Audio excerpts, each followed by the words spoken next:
Hi, my name is Samantha Pettersley, and today I'm going to present about the company Salva Scarpe. So, first of all, what is Salva Scarpe? Well, it's an Italian startup that offers reparative and protective accessories for footwear. So, for example, a way to repair a broken heel. So, I'm going to talk about market analysis, branding, strategizing, and my final recommendations for the brand to succeed. First, we're going to look at the overall global footwear industry. This graph shows the global market value of the footwear industry from 2017 to 2023 in terms of billions of US dollars. Over this time frame, there's an average year-over-year growth rate of 4.3%. Since footwear is an essential to basically all of the population, the market maintains a relatively stable positive rate of growth. Here's the global market share classified by end user, or the actual person that ends up wearing the shoes. As you can see, men generally hold the greatest share, and that trend is expected to continue in the next few years. Asia is by far the greatest consumer of footwear due to their high population. They also produce the most footwear with their vast factory production capabilities, which is then exported to other countries. The US imports the most footwear.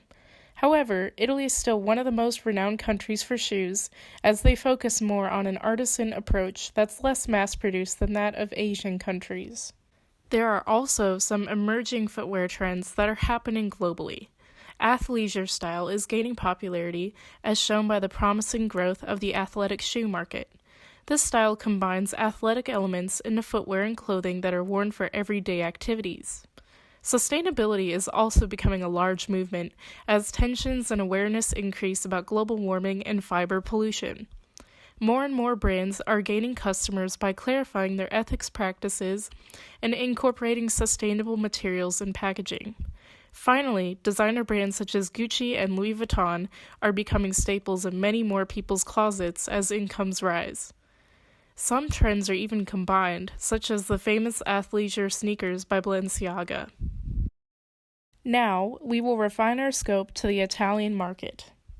While there are many segments in the Italian market, perhaps the most significant one is geographical. Northern and southern Italy are vastly different from each other in almost everything.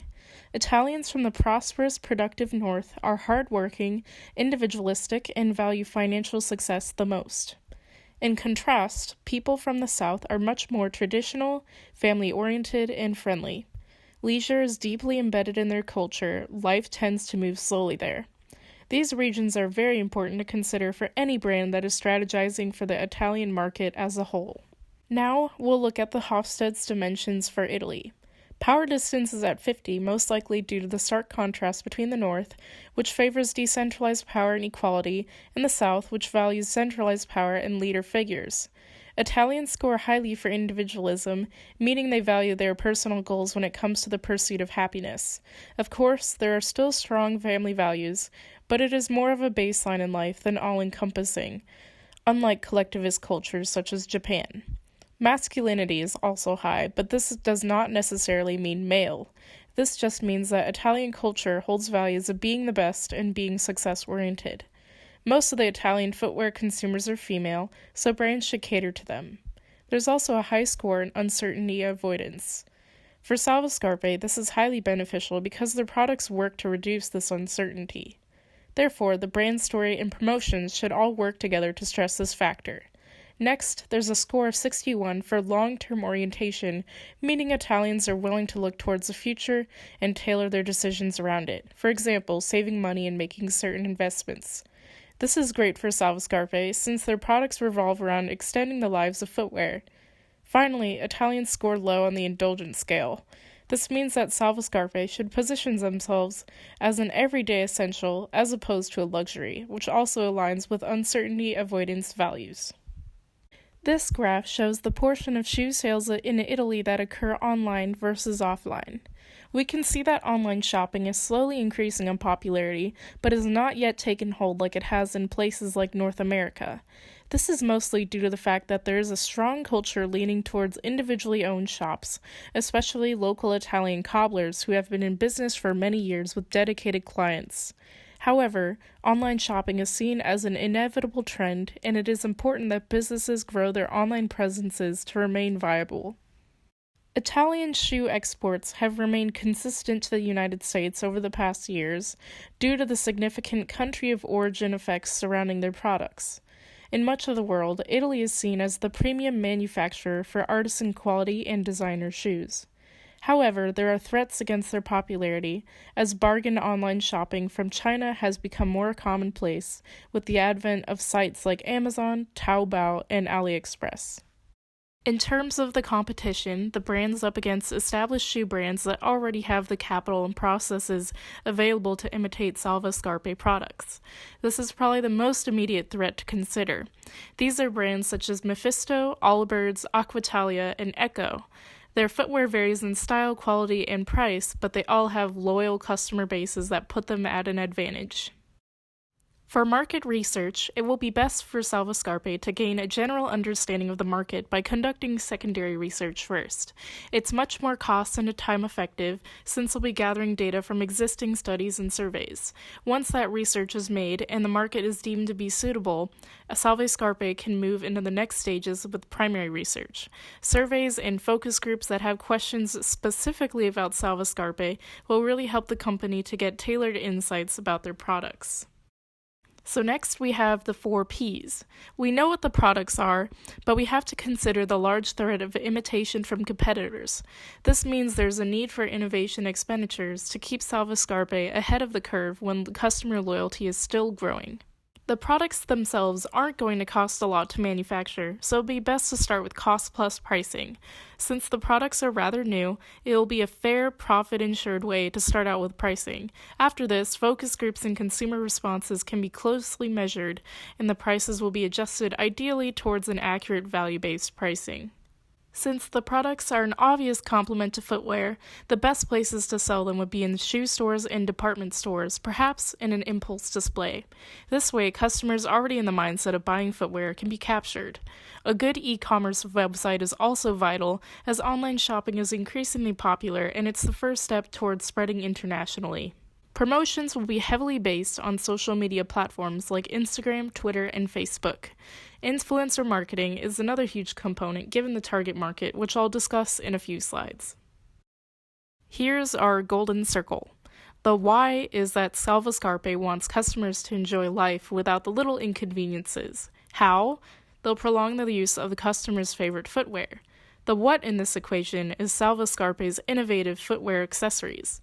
Managers should always keep this circle in mind, going from the why to the what in order to maintain authenticity in the brand's missions. In this process, I've created a brand persona, Amara Ricci, to represent Salva Scarpe's target consumers. You can pause to read this in full, but essentially, Amara is a busy young professional who doesn't have a lot of extra time for leisure or small problems. She's driven and focused most of her time on advancing her career dreams. This is the type of consumer that Salva Scarpe should focus on in all aspects of the brand strategy. There are several established brand archetypes, and Salva Scarpe most likely falls under the caregiver archetype. The essence of the brand is that it's a helping hand to reduce background issues, thus indirectly furthering the consumer's success and also enjoyment in life.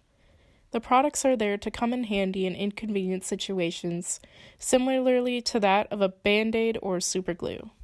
Given this caregiver identity, there are many attributes that give the brand its personality, namely reliability, helpfulness, accessibility, and understanding show how Salva Scarpe positions itself as a brand that purely wants to help its customers. Of course, given the branding style, target market, and nature of the products, there are added traits of being innovative, hip, and youthful. Overall, there's a surrounding atmosphere of friendliness, which welcomes and entices consumers much like a trusted confidant or a good friend. Here's the mood board that I created. The mood board expresses the general aesthetics, sentiments, and ideas behind a brand. I've scattered a few keywords such as individual, social, and put together to represent the ideal consumer. I've also chosen a very warm color palette with oranges, pinks, yellows, and browns in varying saturations. In color psychology, these colors represent a general sense of warmth, optimism, and cheerfulness. Symbols like oranges and flowers also reflect the brand's youthfulness. For the actual visuals, I included pictures of productive offices, friends gathering together, and people on the go. This is to represent the type of life that Salva Scarpe helps consumers to have. Their careers and social lives are enhanced, and they're uninterrupted by small problems. The quotes, "find comfort in the chaos," and "what users want is convenience and results," represent the most basic sentiments behind the Salva Scarpe brand. In the lower left corner, you can see the logo I've created with some of the hues from the color palette. The shoe is positioned diagonally to give consumers a sense of motion and productivity. All in all, this mood board is meant to capture the purest essence of the brand. Through the previous market analysis and strategy creation, we've gone through the first two steps of market entry, awareness and interest. The next step would be to start in test markets, which I'll talk about in the next slide. Depending on the performance, which is evaluated in the fourth step, managers will be able to see what kind of adaptation is needed for success on a wider, more permanent scale. Since the northern and southern regions of Italy are so different, it will be best to begin a test market in a major city in each. So, for the north it'll be Milan, and for the south it'll be Naples. This is because our target consumers tend to reside in urban areas for their careers. To begin, Salva Scarpe can launch their products in department stores like Coin. Coin is an upper-end Italian store, and this will be helpful to capture the interest of the higher end of the income bracket. Italy doesn't have many department store chains, so the brand could also partner with some smaller footwear stores in the area to carry their products as well. After conducting all of this research, I have some final recommendations for Salva Scarpe. Firstly, promotion will be heavily benefited by influencer marketing. There are plenty of viable Italian influencers on the various social media platforms. Simply, the brand can send their products to people to review in form of blog posts, Instagram posts, or even a YouTube video. This is a great way to reach a vast portion of the target demographic and to also conduct social listening. Next, Salva Scarpe should really focus on developing the aesthetics of their products. Typically, shoe accessories have not been that stylish, and that can be a great deterrent for many customers. Additionally, as competitors start to roll out similar products, it'll be the most cost-effective way to combat those offerings. While innovation and R&D expenditures are also important, they generally take much more time and money than adjusting the appearance of the product. Finally, the company should try to reach out to local Italian cobblers. These cobblers make up a large portion of the competitors, but they're much harder to combat than corporate brands since they're individual and harder to track. Therefore, Salva Scarpe should look into stocking their products in some of these stores, as mentioned in the test market plan. It will cultivate a much closer and more personal relationship with consumers. Supporting local businesses is also an act of corporate social responsibility that will reflect positively on the brand, since many consumers feel very strongly about them. When armed with the right strategies and tactics, Salva Scarpe can successfully cultivate meaningful customer value in the Italian footwear market. However, the brand must continually work to improve the product and stay ahead of competitors. But if they show consumers a genuine and transparent outlook, they'll be able to create a brand equity that can overcome even the most enticing competitor offers. If all of this is done well, the brand's seemingly simple footwear accessories will be able to make lives easier in an increasingly busy world. Thank you for watching.